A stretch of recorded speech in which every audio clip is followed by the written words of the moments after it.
台湾陆军的解数导弹确定于2025年退出第一线。看到这个消息的时候，火力军并没有觉得很惊讶。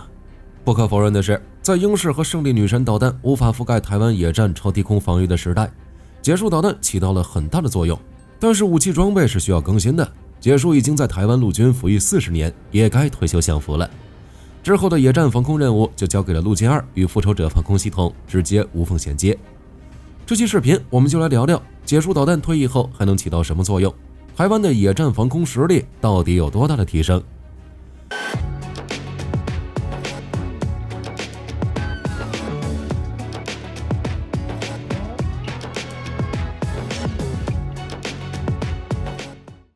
由于武器太过老旧的缘故，最近这几年台湾一直在进行武器的更换。2023年6月，在台湾服役63年的鹰式导弹全面退役，由天宫3取代，解数导弹自然也不例外。在2023年的时候，台湾海军陆战队就已经全面淘汰解数导弹。过去一段时间里，陆军也在不断处理解数，在2025年则是淘汰最后一套。对此，火力军只能说，虽然解数导弹曾经立下汗马功劳，但是从现在的眼光来看，它已经无法适应现代战场。解数导弹退役之后，台湾海军陆战队以陆歼2弥补战力空缺，台湾陆军则是双管齐下。除了陆歼2负责中程野战防空任务之外，还有采用悍马车底座、机动性更高的复仇者防空系统负责短程防空任务。汰换工作完成之后，每个防空营都会采用一个陆歼2连与2个复仇者连搭配。问题来了，陆歼2与复仇者替换解数后，台湾的野战防空力量有多大的提升？解数导弹其实就是响尾蛇与 M113 的组合。美国陆军在1965年与罗拉尔公司签订合约，开始解数导弹的发展与试射。早期的解数导弹与 AM9D 响尾蛇并没有太大的区别，仅在弹翼、火箭发动机上进行了一定程度的改进。发射载具 M730 则是由 M113 衍生而来。陆射型解数导弹于1969年进入美国陆军服役，在1990年到1998年就退出了一线。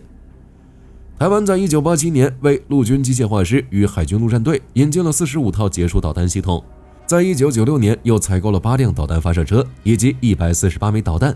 型号分别是 MIM72F、H 及 G 3种，其采用红外热追踪，具有全天候作战能力、射后不理等优点。导弹发射后，射手可以直接寻找下一个目标，有效射程约6公里，射高3公里，期间也进行了多次升级，比如加装敌我识别系统、前视红外线接收器等。一个解数战备排由1辆来自雷达车、4辆解数导弹车以及其他后勤车辆组成，可以一次性发射16枚导弹。其使用的来自雷达探索范围达到60公里，范围是够了，但是仅具备方位、距离的2维侦察能力，没有自动接战功能，反应速度相对较慢。在侦察到敌情之后，需要由雷达班以无线电传递方式将情报传递给射手，之后射手才可以提前预警。实际作战时，射手需要先调整发射站的方位，再使用红外探测器与光学瞄准镜锁定目标。解数导弹也可以独自作战，但极其考验射手的视力。没有情报来源，射手就只能用目火这种最传统的方式去寻找飞机。相比之下，换装复仇者防空系统之后，其配备的风眼雷达属于3维侦察，具备自动接战系统，可以缩短反应时间，接战时间更长，从而提升野战防空部队的战力。而复仇者防空系统使用的是毒刺导弹，最大射程8公里，在一定程度上增加了接战距离。以悍马车为载体，也就意味着机动性比解数的 M730 更好。M730 属于履带式载具，可以克服地形障碍，具备涉水能力，野战部署时更方便。只是台湾陆军对未来作战的设想主要以城镇为主， M730 的履带反而成了一个缺点，而悍马属于轮式，更适合在城镇中使用。不过就性能而言，无论是解数还是复仇者，射程都低于10公里。台湾需要一种射程更远的导弹来弥补防空火力上的空缺，于是陆歼2出现了，射程达到了15公里。陆歼2可以与中山科学研究院研制的 MPQ-90 风眼雷达配合，在飞行途中采用惯性数据链指导，末端则是主动雷达导引，精度大幅度提升，可以击落飞机、无人机、巡航导弹等目标。2025年4月15日，陆射歼2于屏东九鹏地区实弹射击，并成功命中8机。性能更好的同时，后勤方面更有优势，毕竟属于台湾制造。目前台湾陆军6军团21、10军团58、8军团43炮兵指挥部已经陆续列装陆舰2，并部署在台湾北中南地区。解数导弹也陆续被淘汰。最后一个操作解数防的单位也会在2025年换装复仇者导弹系统。除了陆军之外，台湾使用的解数导弹还有海解数，目前装备在康定级上面。早期用的还是 F 型，没有红外反制能力，仅具备追尾能力，不具备抗干扰能力，非常容易脱靶。最开始只是代打，性能差点也可以接受。不过结果呢，各位也都知道，海解数变成常驻。为了增强性能，台湾海军也买过一批 G 型海解数，巡标器与毒刺一样，抗干扰能力有所提升。但海解数基础性能有限，在之前的演习中命中率逐渐下降，甚至出现脱靶的情况。不过预计在2030年之前，海解数就会从康定级上退役，换成海剑2与海剑0。未来一段时间，无论是解数还是海解数都将退出现役。那么这些解数导弹退役之后还能发挥什么作用？在了解这个问题之前，我们还要考虑另一个问题：台湾的陆舰2与复仇者导弹防空系统能否应对当前的防空环境？就目前来看，将解数导弹替换为复仇者与陆舰2，的确可以增强台湾的野战防空实力。不过二者上现有的毒刺、捷凌以及恶利空双35高射炮等武器，只能说勉强够用。没办法，现在的战场环境太过复杂。在无人机兴起之前，以台湾的野战防空实力，应对一些直升机、制导炸弹、巡航导弹不会出现什么问题。但乌俄战争爆发之后，无人机成为战场主角，战场环境太过复杂，加上其他武器的进步，以往适用的战术全部被改写。以往作战时，野战部队的任务就是为战线上的重要作战资源提供保护，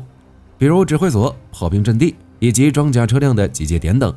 也要保证突击队伍与后方的补给线的安全，阻止对方空降兵的降落与空中侦察，更是重中之重。所以传统野战防空系统的打击对象主要是战机、直升机。一定程度上来说，空中打击可以直接决定战争胜负，野战防空以此为目标，看起来没什么问题。但问题在于，空中打击的方式一直在进步，以往那种直升机、武直在市区内扔炸弹的方式已经被彻底淘汰，市区外打击成为主流。最次也是战线之外丢制导滑翔炸弹。另一边，火炮与火箭炮的精度不断提升，也在一定程度上替代了空中打击的任务。无人机也不再是侦察兵，而是自爆卡车。这就导致专门打飞机的野战防空系统无法应对新时代的战场需求。这点可不是火力军随便说的，美国也是这样想的。过去很长一段时间里，由于空军太强，美国对陆军野战防空并不是很重视。在20世纪80年代，因为受到猎豹与其他自行高炮的影响，计划将双管40毫米机炮与 F-16战机的 APG-66 雷达组合在一起，也就是约克中式。只是因为技术和预算超支等问题，约克中式最终下马，悍马加毒刺的组合成为替代品。到1998年，除了国民警卫队与美国海军，美军的野战部队都是复仇者一个人的天下。对于当时的美军而言，在拥有绝对制空权的情况下，一个复仇者就已经足够了。但是现在不行了，美国陆军现在正在研究以地空型响尾蛇、升级版毒刺、以色列铁穹等系统为基础，研发适合自己的防空系统。就连美国陆军为155毫米火炮研发的冲压增程炮弹，也能成为野战防空的补充。此外，美国在2022年明确表示，将在师防御旅中编入机动近程防空系统以及激光武器。就以上原因来看，台湾最需要处理的问题就是如何处理中小型无人机的蜂群打击。对付这种低速目标，解数导弹仍然还有一定的价值。所以就火力军而言，在无人机横行与购买的毒刺导弹与 NASAMS 还没有到位的情况下，解数导弹可以弥补一部分战力空缺，不着急直接退役。当然，不过在此之前，台湾军方还需要考虑解数导弹是否存在延寿的价值。如果没有的话，那就要考虑用其他方式增强野战防空能力，比如防空导弹小型化、开发激光与微波武器，以及分布式的小型侦搜系统。面对无人机这种低小慢目标的蜂群打击，最简单最直接的办法就是走对方的路，让对方无路可走。既然无人机追求数量，那么防空导弹比对方更多就行了，也就是防空导弹小型化。如果能做到单车配备16枚拦截弹，那么按照解数导弹的配置，台湾一个战备排的拦截弹就达到了64枚。不过防空导弹小型化的难度不算小，如果不想降低性能，就削减导弹的重量和体积，需要对导弹的各个组件进行修改，包括弹体结构、推进系统以及制导。其他的还好说，制导系统的小型化很难，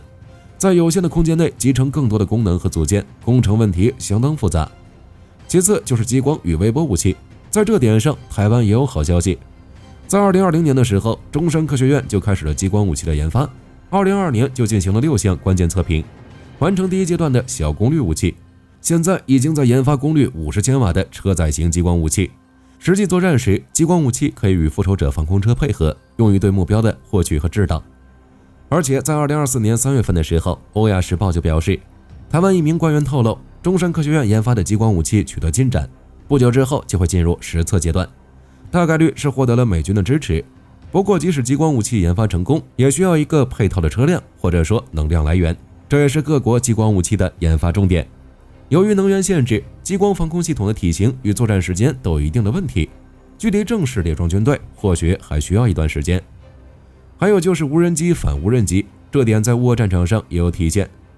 乌军无人机挂载霰弹枪击落俄军无人机，火力军到现在还记得，实际作战时也可以为无人机加装红外、红电传感器，升级后组成蜂群，在战场预定地区盘旋，等到发现敌人无人机后进行撞击。